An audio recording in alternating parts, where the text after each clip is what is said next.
don't we all agree ukuthi at this point Anele Mdoda probably might be owning the radio station? Because wow, the girl is so fearless, the girl speaks her mind, the girl is confident on another level. Now my issue is that just because of Anele Mdoda, people are making it an issue. But if it was umuntu omhlophe interviewing umuntu omnyama in the same manner, it would be remarkable, it would be trending in a good way. Now Helen Zille, actually the questions that she was asked, it's questions that we all want to know.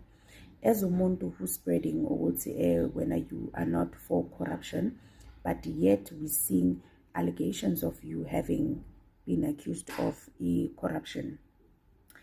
That's the simple answer that was asked that needed, that's a simple question that was asked that needed a simple answer. Or would say, no, actually, the allegations that you're talking about are not true, or are true, or they are yet to be investigated. And there's no such things for you to run around and talk about the ANC this and the ANC that. Remember, you going to your podcast, you were not there for the ANC, you were there for yourself and for your political party that you needed to answer questions for. Now, Helen Zille is used to this thing yokuthi makabuzwa imibuzo and not answer and run around. Finally, she found her match.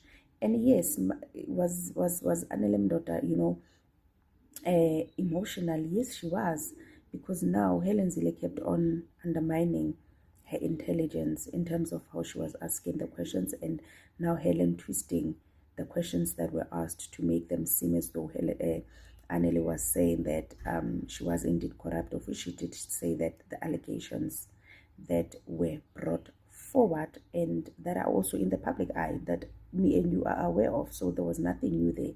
So was Anele wrong? No, Anele was right, and I'm for Anele.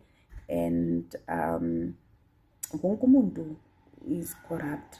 Wonke umuntu is corrupt. Just that as a ANC they are in the public, then as they are in the public as well, but lesser does not mean you all are not corrupt. You're like corrupt. You're like corrupt. But anyways, asnamona. Vegan.